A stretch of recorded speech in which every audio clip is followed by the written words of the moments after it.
अस्सलाम वालेकुम dear student. आज मैं आपको बताऊंगा class 10 Urdu paper pairing scheme. और ये पेयरिंग स्कीम जो है वो होती क्या है। पेयरिंग स्कीम ये होती है कि जो आपका तमाम सिलेबस होता है ये उर्दू का क्लास 10 का, कौन सा क्वेश्चन कितने नंबर का है, और जो है वो इसके अलावा यानी कि जो है वो पूरे सिलेबस में से कहाँ कहाँ से आपको जो है वो क्वेश्चन पूछे जाते हैं, उसको बोलते हैं जी पेयरिंग स्कीम। ठीक है, तो अब चलते हैं। सबसे पहले तो आप हिस्सा मरूजी में चले जाएं। MCQ जिसको बोलते हैं, ये 15 नंबर का क्वेश्चन होता है।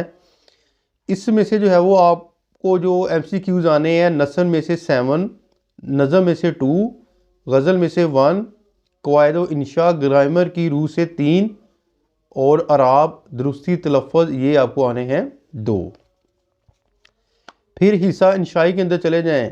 सवाल नंबर 2, अशार की तशरी, नज़म में से जो है वो 4 में से 3 और गज़ल में से 3 में से 2 आपने जो है वो अशार की तशरी करनी है। इस तरह आपको क्वेश्चन आने हैं।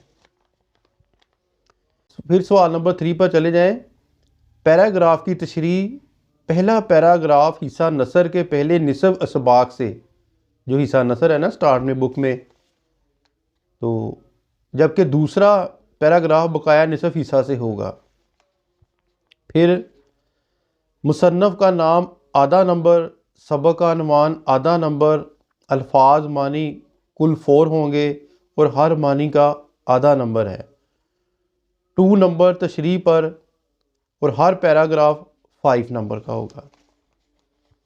सवाल नंबर 4, मुख्तसर सवालात हिस्सा नसर 5, हिस्सा गज़ल में से आपको 1 और हिस्सा नज़म में से 2, 8 में से कोई से जो है वो 5 करना होंगे। फिर नेक्स्ट जी क्वेश्चन नंबर 5, सबक का खुलासा, पहला खुलासा किताब के पहले निसफ से जबकि दूसरा अगले निसफ हिस्सा से होगा।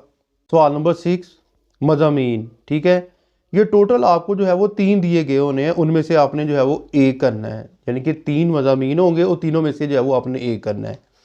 क्वेश्चन नंबर 7, तफ़हीम इबारत या अशार पर मुबनी सवालात, 4 से 5 सवालात या एक इबारत का मफ़हूम जो है वो आपने अच्छे तरीके से जो है वो करना है। ये तो था बेटा जो है वो क्लास 10 उर्दू की जो है वो पेयरिंग स्कीम, जो मैंने आपको इस वीडियो के अंदर जो है वो बता दी है, ताकि आपको पता चल जाए कि हमारे सिलेबस में क्या क्या शामिल है और कहाँ कहाँ से जो है वो क्वेश्चन आने हैं। उम्मीद करता हूँ कि आपको समझ आ गई होगी। अपनी दुआ में याद रखिएगा। फ़ी मानिल्लाह। अस्सलाम वालेकुम।